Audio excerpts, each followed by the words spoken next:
마태복음 11장 25절에서 30절까지 말씀 함께 읽겠습니다. 시작. 그때 예수께서 대답하여 이르시되 천지의 주제이신 아버지여, 이것을 지혜롭고 슬기 있는 자들에게는 숨기시고 어린 아이들에게는 나타내심을 감사하나이다. 옳소이다. 이렇게 된 것이 아버지의 뜻이니이다. 내 아버지께서 것을 내게 주셨으니 아버지 외에는 아들을 아는 자가 없고 아들과 또 아들의 소원대로 계시를 받은 자 외에는 아버지를 아는 자가 없느니라. 수고하고 무거운 짐진 자들아, 다 내게로 오라. 내가 너희를 쉬게 하리라.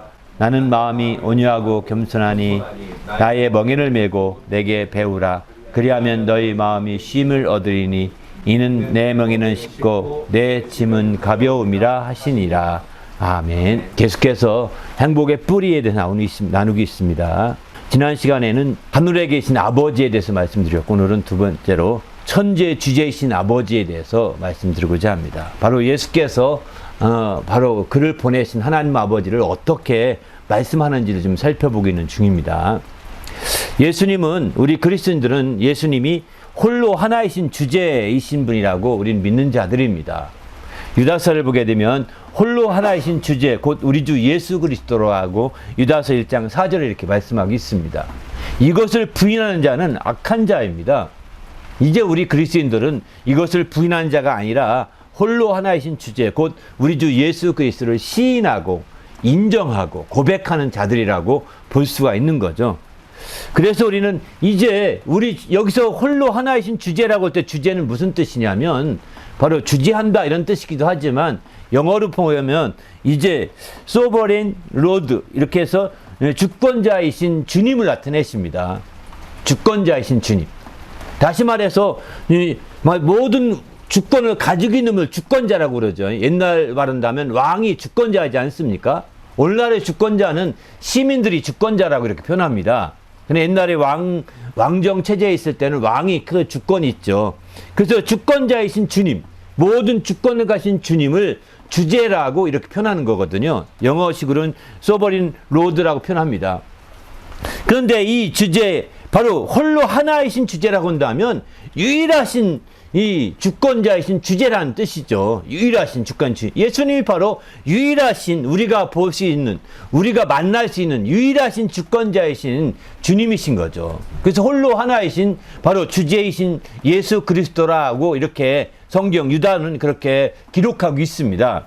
바로 그런 측면에서 볼 때 우리가 이제 예수 그리스도가 바로 이 홀로 유일한 이런 주권자로서 예수님인데, 그분이 그러면 하나님 아버지를 어떻게 부르셨을까요? 그분이 하나님 아버지 부르실 때 지난 시간에는 하늘에 계신 아버지다 이렇게 말씀을 하셨고, 반면에 오늘은 천지의 주제이신 아버지다 라고 이렇게 말씀하고 있습니다. 하나님 아버지 부를 때 바로 천지의 주제하시는, 천지를 주제하시는, 천지에서 주권자로서 주제하시는 그런 아버지시라는 것입니다. 그러면 천지를 주재하시는 바로 아버지와 또 홀로 하나이신 주권을 가지신 아들과 같이 똑같은 거 아니겠습니까? 그죠? 뭔가 충돌될 것 같지 않습니까?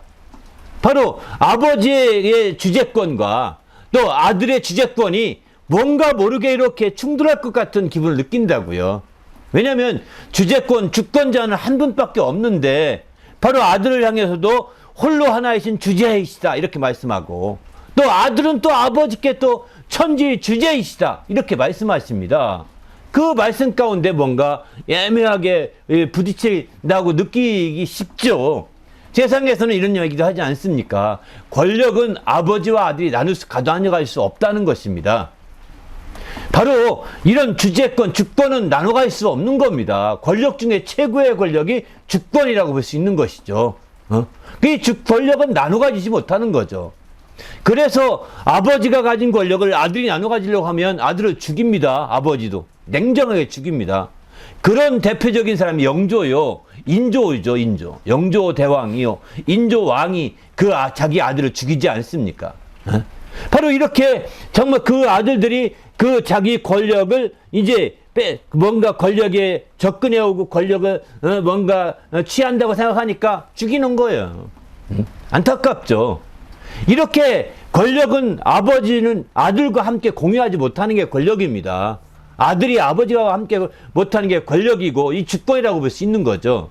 그런데 예수님은 지금 아버지를 전지의 주제라고 하시고 자기는 홀로 하나이신 주제라고 하시니 뭔가 이렇게 세상에서 말하는 그런 개념과는 맞지 않는 거죠. 어울리지 않는 겁니다. 그러면 이게 성경적으로 틀린 것이냐? 아닙니다. 세상이 틀린 거죠, 사실은. 바로 세상이 아버지와 아들이 한 권력을 놓고서 서로가 뺏고 빼앗는 게 세상이지만 하나님과 아들은 그런 관계가 아니라는 것입니다. 그런 관계가 아니라는 거예요. 그래서 아들이 최후의 고백은 이런 고백을 하죠. 요한복음 10장 30절에 보면 나는 아버지와 하나이니라 이렇게 말씀합니다. 나는 아버지와 하나라는 것은 아버지의 권세가 내 권세요. 내 권세가 아버지 권세다. 이런 뜻입니다. 하나라는 겁니다. 그리고 다시 말해서 아버지 권세를 공유할 수도 있고 아버지 권세를 함께 가지게 되는 한 권세를 말하는 것이다 라고 말하고 있는 거죠. 홀로 하나이신 주제라는 것과 천지의 주제라는 것이 두 가지의 권력의 다툼이 아니라 하나라는 것이기도 합니다. 이게 하나라는 거예요. 천지의 주제권이 하나 따로 있고 홀로 하나이신 주제권이 따로 있다고 한다면 충돌할 것입니다. 그러나 충돌하지 않고 이게 하나라고 이렇게 말하고 있는 것이죠. 그래서 나와 아버지는 하나다라고 말씀하고 있고 세상은 권력을 두고 아버지가 아들과 함께 공유하지 못하지만 바로 하나님의 그 권력, 권세는 하나님의 주권은 아들과 함께 공유하시기도 하시고 하나로 함께 가지고 계신 것이죠. 이렇게 우리가 이해하셔야 됩니다. 세상의 어떤 부정적인 개념으로 이런 말씀들을 이해하시게 되면 아주 성경을 이해할 수 없게 됩니다. 혼란스럽게 됩니다. 우리는 그러면 하나님 아버지, 천지의 주제신 하나님 아버지께서는 천지의 주제만 이렇게 말씀하시느냐?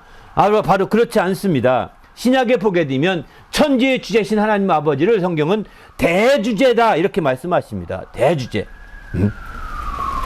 대주제라는 것은 바로 위대한 주제라고 하신 뜻이거든요. 바로 천지 주제자이신 그분은 위대한 주제자이시다. 주권을 가진 분이시다라고 표현하는 거죠. 그래서 초대교회 성도들이 그렇게 표현을 했습니다. 사도행전 4장 24절 보게 되면 초대교회 성도들이 그들이 듣고 한 마음으로 하나님께 소리 높여 이르되 대주제여 천지와 바다와 그 가운데 만물을 지으신 이시오 라고 이렇게 표현하고 있거든요. 대주제시라고 말합니다. 요한계시록도 보게 되면 6장 10절에 보면 거룩하고 참되신 대주제여 라고 이렇게 부르고 있습니다. 바로 그 신약에서는 그분을 이제 대주제라고 부르고 있는 것이죠. 바로 천지의 주제라고 예수님이 말씀하시는데 바로 성도들은 그분을 향해요 대주제라는 것입니다. 바로 크신 주제, 위대하신 주제에 주권을 가신 주님이시라고 이렇게 표현하고 있는 것이죠. 바로 그렇습니다. 그러나 이제 다른 성경에도 보게 되면 만물을 지으신 하나님께 천지의 주제신이라고 사도 바울은 사도행전 10장 24절 이렇게 말씀도 합니다.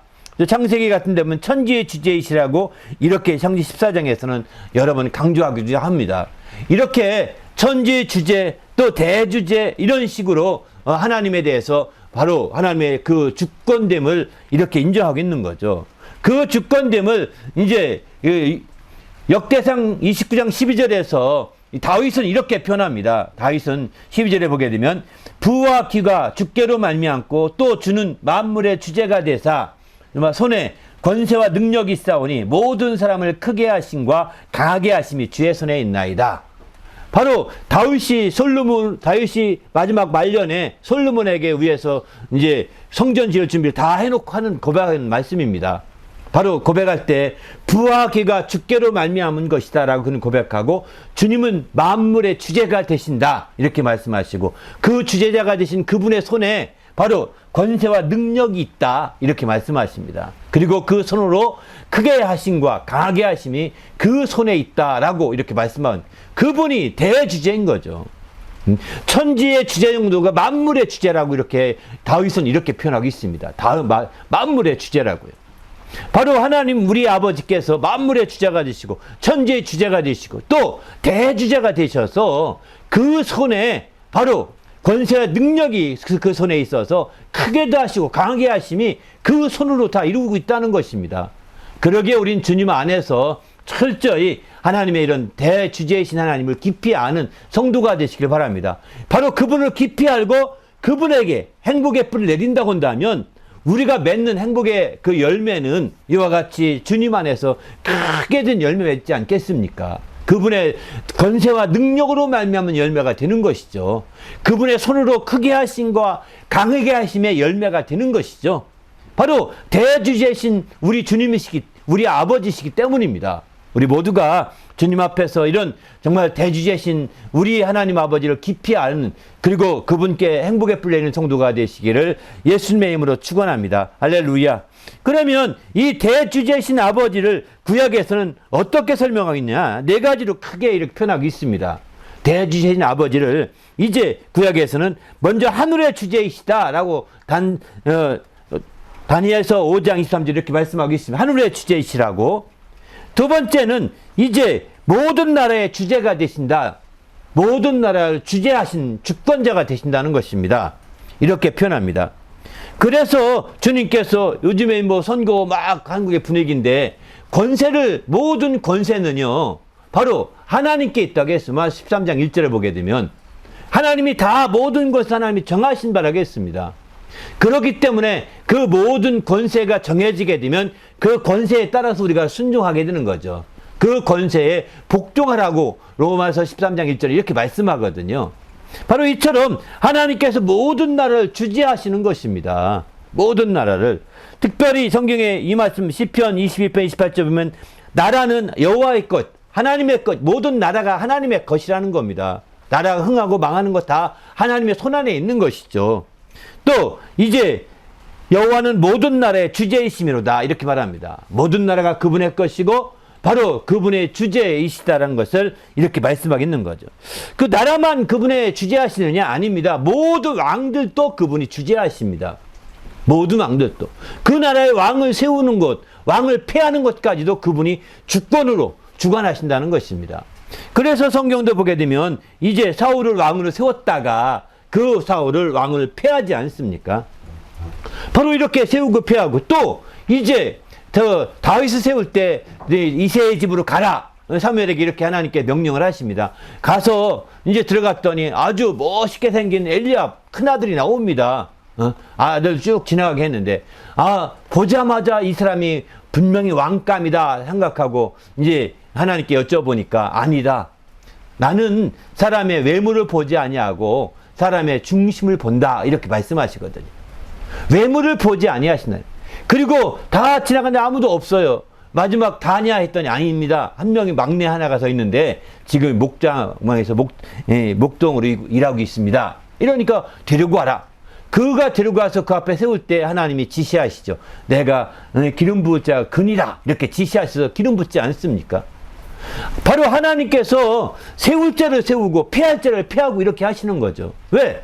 하나님이 모든 왕의 주권을 가지고 있기 때문입니다. 더 나가서 모든 군대를 그분이 주관하십니다. 군대를 우리는 그 임금이 주관하는 생각하지만 임금이 주관 못합니다. 그래서 하나님이 그 임금을 폐할 때 군대를 동원하기도 하는, 쿠데타도 사실 다 하나님이 폐하려고 하는 것도 있는 거거든요. 이런 식으로 그 군대의 동원도 하나님의 속권 안에 있다는 거예요. 하나님의 주제 안에 있다는 거예요. 그렇기 때문에 이제 우리는 하나님의 대주제심을 믿는 거죠.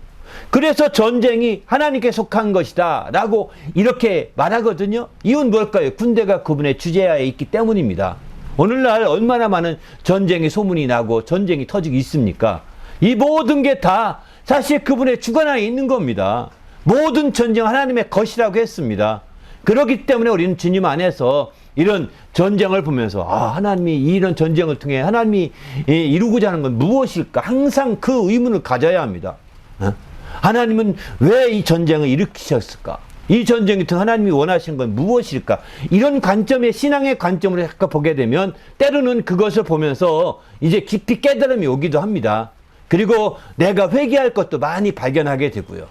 정신 바짝 차려야겠다는 것을 발견하기도 하죠.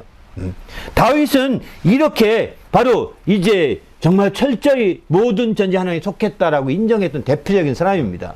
그렇기 때문에 그는 골리앗 앞에 나갈 때 두렵워하지 아니하고 담대히 나갈 수 있었던 거죠. 이처럼 우리가 하나님의 모든 대주제이시고 만물을 주재하셔서 그 손에 크게도 하시고 강하게 하신다는 것을 확실히 믿는다고 한다면, 이와 같이 하늘의 주제뿐만 아니라 이제 모든 나라에 주재하시고 또 모든 왕들을 주재하시고 모든 군대까지 주재하시게 되는 거죠. 이렇게 해서 마침내 하나님의 큰 그 뜻을 이루어가시고 하나님의 나라를 이루어가시게 되는 것이죠. 그런 차원에서 볼 때 대주제신 하나님을 깊이 아는 것은 굉장히 중요한 거죠. 그분을 안다면 그만큼 우리는 주님 안에서 더 평안할 수 있고 더 행복해질 수 있는 것이죠. 우리도 주님 안에서 이렇게 행복해지는 주님의 성도가 되시기를 예수님의 이름으로 부탁을 드립니다. 할렐루야. 그러면 하나님께서 이렇게 대주제가 되셔서 이렇게 모든 것들을 주님이 이렇게 가지고 계신데, 그 아들을 보내실 때 아들을 홀로, 오직 홀로 하나이신 주제를 세우실 때 그게 어떻게 세워주셨을까요? 바로 성경은 이렇게 말씀합니다. 오늘 본문도 보게 되면 모든 것을 아들에게 주셨다고 이렇게 말씀합니다. 바로 모든 것을 아들에게 주셨다. 누가복음 10장 20절도 내 아버지께 모든 걸 내게 주셨다 이렇게 말씀하시고요. 이렇게 모든 것을 아들에게 주셔서 오직 하나이신 주제가 되게 하신 것이죠. 원래는 그것이 아버지의 것이었는데 아들에게 주셔서, 또 이제 그뿐만 아닙니다. 요한복음 3장 35절을 보게 되면 아들을 사랑하사 만물을 다 그의 손에 주셨다고 했습니다. 만물의 주제가 되신 그분이 아들을 사랑하사 만물을 다 그의 손에 주셨다는 것입니다. 또 세 번째는 인자라는 것은 하나님의 아들이 사람이 되어 오셨을 때 그 사람이 된 그 인자, 그 하나님의 아들을 인자라고 표현합니다. 그 인자됨으로 말미암아 심판하는 권세를 주셨다고 했습니다. 심판하는 권한을 주셨다는 거예요. 이렇게 하나님의 심판하는 권세까지 주십니다. 그뿐만 아닙니다. 요한복음 17장 2절에 보게 되면은 만민을 다스리는 권세를 아들에게 주셨다고 이렇게 말씀하십니다. 만민을 다스리는 권세를 아들에게 주셨다는, 이렇게 아들에게 주셨다, 이 네 가지에 주셨다는 표현을 이제 정확히 말씀하시는데, 이것만 생각해 보면 대단한 겁니다. 바로 대주제이신 그분의 권세가 똑같다는 것 다름이 없습니다. 만민을 다스리기 위해서 모든 나라의 주제이신 그분이 만민을 다스릴 권한을 주신 거죠. 만민을 다스릴 권한을 주시기 위해서 또 모든 왕을 그가 세울 수 있는 주권, 주제를 주신 거죠. 그리고 그렇게 하기 위해서 모든 군대를 그에게 붙여주신 거죠. 이렇게 볼 수가 있는 거죠. 얼마나죠. 그래서 이처럼 하나님의 아들을 통해서 하나님의 모든 주권의 역사가 실행되고 있음을 얘기하고 있습니다. 성경은요.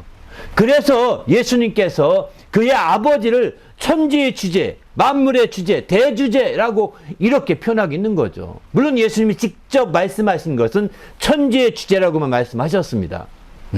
이렇게 바로 천지의 주제이신 그분을 인정하고 그분이 나에게 이렇게 역사하셨다라고 말하고 있는 것이죠. 그분을 알면 알수록 그분 옆에 이제 행복의 뿔을 내리고 참된 중심을 두고 이렇게 하지 않겠습니까? 이렇게 되면 그 안에서 신령한 지혜가 올라와서 그분의 행복으로 행복해질 수 있는 거죠. 그 열매들은 바로 앞서서 말씀드린 것처럼 이 크게 다고 강하게 하시고 만물을 주재하시는 아주 이런 놀라운 권세와 능력이 있는 열매들이 맺어진다는 것입니다. 우리도 이런 귀한 열매들로 풍성한 성도가 되시기를 예수님의 이름으로 축원합니다. 할렐루야. 바로 이렇게 우리 주님 천지 주제이시오 대주제신 아버지께서 아들에게 이와 같이 모든 것들을 다 주셔서 아들로 하여금 그 주권을 행하게 하셨죠. 홀로 하나이신 주제가 되게 하신 거죠. 그런데 그때에 아들은 이 땅에 그런 주권을 가지고 주제자가 되셔서 하신 명령은 무엇일까요? 많은 명령이 있지만 오늘 본문에 보게 되면 같이 연결된 말씀입니다. 바로 이제 천지의 주제이신 아버지여, 25절에 이렇게 아버지여 이것을 지혜롭고 슬기는 자들에게는 숨기지 아니하시고 어린아이들에게 나타내심을 감사나이다 이렇게 말씀하시죠. 내 아버지께서 모든 것을 내게 주셨으니 아버지의 아들에게 아는 자가 없고 27절 이렇게 말씀합니다. 이렇게 쭉 말씀한 다음에 28절에 이어지는 말씀이거든요. 이 말씀이 이게 떨어진 단락이 아니라 같이 이어진 단락입니다. 바로 이런 배경에서 주님이 명령하신 명령은 뭐냐면 바로 내게로 오라는 것입니다. 수고하고 무거운 짐진 자다 다 내게로 오라고 명령하십니다. 이런 대주제의 배경하에서 천지의 주제신 아버지께서 주신 그 모든 주권의 배경 안에서 바로 내게로 오라는 것입니다. 내게로 오라는 거예요. 바로 수고하고 무거운 짐자 다 내게로 오라. 내가 너희를 편히 쉬게 하리라. 이렇게 말해요. 너희를 쉬게 하겠다고 말씀하십니다. 또 나는 마음이 온유하고 겸손하니 나의 명예를 메고 배우라. 주의 명령이 두 가지죠. 내게로 오라. 내게 배우라. 이렇게 말씀하시는 겁니다. 이렇게 말씀하면 우리가 오늘 주 앞에 나온 것도 주님 앞에 배우기 위한 것입니다. 바로 주님의 온유와 겸손을 배우고 주의 마음을 품고자 하는 것입니다. 주님 앞에 나온다는 것이 바로 이와 같이 예배하는 게 주 앞에 나오는 것이죠. 또 회개하는 것이 주 앞에 나오는 것이죠. 이렇게 주 앞에 나와서 바로 우리의 무겁고 수고한 모든 짐을 내려놓아야 되는 겁니다. 이렇게 말씀드리면 나는 수고하고 무거운 짐이 없는데요 라고 말할 것입니다. 그러나 알다시피 이제 염려와 걱정과 근심이 있다면 이게 다 수고하고 무거운 짐입니다. 당신이 민감하지 못해서 못 느낄 뿐이지 염려, 근심, 걱정이 있다면 없는 사람 누가 있겠습니까? 어린아이대로 염려, 근심, 걱정 이게 다 있습니다. 그게 다 우리의 무거운 짐이거든요. 그 무거운 짐을 이제 가진 자는 주님께 나가야 된다는 겁니다. 내게로 오라고 주님 명령하고 있는 거예요. 왜? 전체 주권을 가지신 그분이 내게로 오라 명령. 그리고 내게 오는 걸로 끝나지 말고 내게 배워라 이렇게 말씀하고 있는 거죠. 그러면 쉼을 얻으리라고 이렇게 말씀합니다. 우리 모두도 이제 주의 명령을 따라 주님 앞에 담대히 나가시길 바랍니다. 할렐루야. 그러면 주님께서 그에게 놀라운 것들을 채우시고 역사하실 것입니다. 그런데 이 빌립보서에 보게 되면 이 말씀을 이렇게 표현합니다. 빌립보서 2장 5절부터 8절까지 보게 되면 너희 마음에 이 마음을 품으라 곧 그리스도 예수의 마음이니 이렇게 말씀하죠. 그리스도는 근본 하나님의 본체시나 여기 본체라는 것은 하나님과 한 분이시라는 것입니다. 바로 아버지와 아들이 하나라고 이렇게 말씀하셨죠. 본체시나 하나님과 동동팀을 취할 것을 여기지 아니했다 이렇게 말합니다. 하나님과 동동팀을 취할 것을 여기지 아니했다는 거죠. 하나님과 동동팀을 취하지 않아야 합니다. 그는 하나님의 아들이신지라 하나님과 동일하게 하나이신지라 특별히 하나이시라고 말씀하시죠. 그러니까 동동팀을 취해도 잘못된 게 아닙니다.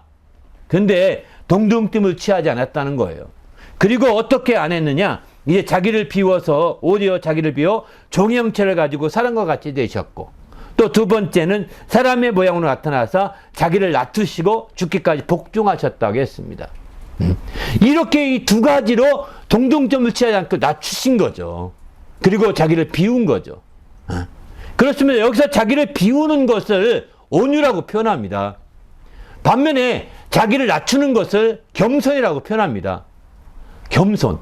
그러니까 온유는 그 안의 것을 비우는 거기 때문에 오히려 내면적인 표현이라고 볼 수 있는 거예요. 내면적인 표현. 마음속에 근심, 걱정, 욕심 이런 걸 내려놓는 거죠. 이런 거를 비우는 겁니다. 이게 온유예요. 이런 걸 비울 수 없다. 그러면 온유하지 않다는 뜻입니다. 내 혼자 뭔가 하려는 막 하려는 아둥바둥 치는 그런 마음들, 이런 마음들을 여전히 가지고 있으면 이거는 온유하지 않다는 증거예요. 비우지 못하고 여전히 마음이 꽉 차 있는 거거든요. 주님 앞에 나올 때는 다 쏟아서 비우고 나와야 되는 거죠. 온유함으로 나와야 되죠.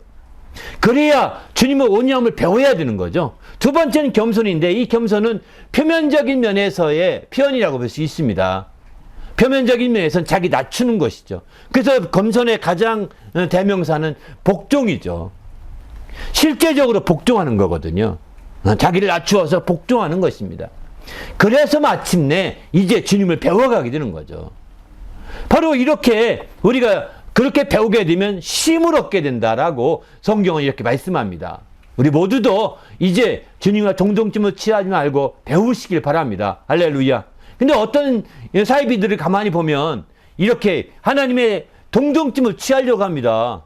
나는 하나님의 자녀다. 중국의 태평천국의 난이라고 유명한 아주 그 천국의 난이 청나라가 망하게 만들었던 아주 난이 있었는데 그게 뭐냐면 예수의 동생이라고 하는 사람이 난의 주종 홍수치안이라고 해서 이 사람이 이제 난의 주종자가 됩니다. 나는 예수의 동생이다. 내 말을 들어라. 이렇게 해서 정치해가지고 반란을 일으킨 겁니다. 그런 틈을 타서 이제 청나라가 망하게 되고 이 신의 혁명을 통하여서 오늘날 중국이 세워지게 되는 거죠. 중화민국이 세워지죠. 이렇게 하듯이 오늘날 어떤 목사는 그럽니다. 하나님도 내 말 안 들으면 뭐해? 이렇게 대등한 동등쯤을 취하는 것과 똑같은 거예요. 이 표현 자체가. 하나님 앞에 동등쯤을 취하지 않아야 합니다. 하나님도 내 말 안 들으면 가만히 안 있어. 이런 식이라는 것은 하나님과 자기를 대등하게 취급하는 거예요. 하나님이 대등하다고, 하나님의 자녀이니까 같이 대등하다 해도 문제가 없겠죠. 왜? 예수님이 다 맏형이 되시고 우린 동생이에요. 홍수치한마디. 성경적으로 틀린 건 아닙니다. 근데 동등함을 취했다는 게 문제예요. 바로 어떤 목사님이 하나님 내 말 안 들으면 큰일 나 이런 말 한 것 자체가 틀린 말은 아닐 수도 있습니다. 그러나 하나님과 동등쯤을 취했다는 게 문제인 거예요. 이해되시죠? 예수님은 안 취했거든요. 하나님과 나는 하나님의 아들이야 내 말 안 들으면 죽여버려 이렇게 한 적이 없거든요. 그런데 이제 요즘에 정치하는 사람들 가운데 어떤 그렇게 사이비들은 그런 식으로 말을 합니다. 나는 하나님의 신이 내렸다 하면서 내 말 들으면 하나님께 직통간다 이런 식으로 자기에게 집중하라는 거죠. 이런 식의 얼마나 많은 사람이 동등쯤을 취합니까? 하나님을 빙자하고 이렇게 해서 마침내 자기가 있고 다 챙기지 않습니까? 이런 모습들 보면 우리가 마지막 때 깨어 있어야 합니다. 정말 우리가 성경적인 말씀 똑같은 말씀 하는 것 같은데 이런 말씀을 모르면 그냥 넘어가는 거예요. 그래서 우리는 그 동등쯤을 취하지 아니하셨다는 주님과 같은 길을 가야 되는 거지. 우리가 동등쯤을 취해서 그렇게 거만하게 거들먹거리는 사람들을 본다면 당장 돌아서야 합니다. 발을 끊어야 합니다. 안 끊으면 당신 거기에 코 끼게 됩니다. 그리고 반드시 큰 코 다치게 됩니다. 그렇기 때문에 우리는 주님 앞에서 정신 바짝 차려야 되는. 그러면 이렇게 하나님께서 온유와 겸손의 마음을 우리가 배우고 주 안에 쉼을 얻게 될 때 우리는 참된 행복을 누릴 수 있는 것이죠. 바로 예수님께서 이 하나님과 동등을 취하지 아니하고 온유와 겸손으로 그가 행하였을 때 하나님은 그를 어떻게 대해 주셨을까요? 바로 빌립보 2장 9절에 보게 되면 이러므로 하나님이 그를 지극히 높여 모든 이름 위에 뛰어난 이름을 주사 하늘에 있는 자들과 땅에 있는 자들과 땅 아래에 있는 자들 모든 무릎을 예수 이름에 꿇게 하시고 모든 입으로 예수 그리스도를 주라 신하여 하나님 아버지께 영광을 돌리게 하셨다. 이렇게 말씀합니다. 그렇습니다. 하나님이 동등을 취하지 않고 이제 하나님과 동등됨을 취하지 않고 온유와 겸손으로 행하는 그 예수 그리스도를 지극히 높이셨다는 거예요. 그래서 그로 하여금 하나님께 영광 돌릴 수 있도록 길을 정말 최고의 길을 인도해 주신 거죠. 이렇게 되듯이 우리도 마찬가지입니다. 우리가 이제 하나님의 장화된 권세를 가졌습니다. 이 장화된 권세는 그리스도와 함께 정말 후사가 되는 권세입니다. 하나님 나라에 상속받을 수 있는 권세입니다. 대단한 권세입니다. 어떤 사이비들을 만났다나 정말 뻥뻥 될 수 있는 그런 권세입니다. 진정 믿음을 가졌다면 그렇게 막 하나님 앞에 고백하시고 하나님 앞에 얘기하시는 그런 권세입니다. 그러나 사람들 앞에서만큼은 하나님 앞에서만큼은 자기를 낮춰야 되는 거예요. 자기를 비워야 되는 거예요. 그리고 동등쯤을 취해서는 안 되는 거죠. 이런 자세로 임해야 하나님께서 그를 높여주시고 하나님의 행복을 누릴 수 있는 길을 열어주시는 거지 그렇지 않으면 인간적인 것밖에 없는 겁니다. 인간적인 것밖에. 그래서 우리가 이제 하나님의 말씀을 통해서 행복해지려고 한다면 이제 하나님과 동등쯤을 하나님 앞에 취하지 않고 온유와 겸손을 행할 때 하나님이 지극히 높여주시는 그 놀라운 행복을 우리는 맛보고 누려야 되지 않겠습니까? 이미 예수님이 그렇게 했을 때 예수님을 통해 그 길을 보여주셨잖아요. 그 사례로 그 모범으로 길을 보여주신 겁니다.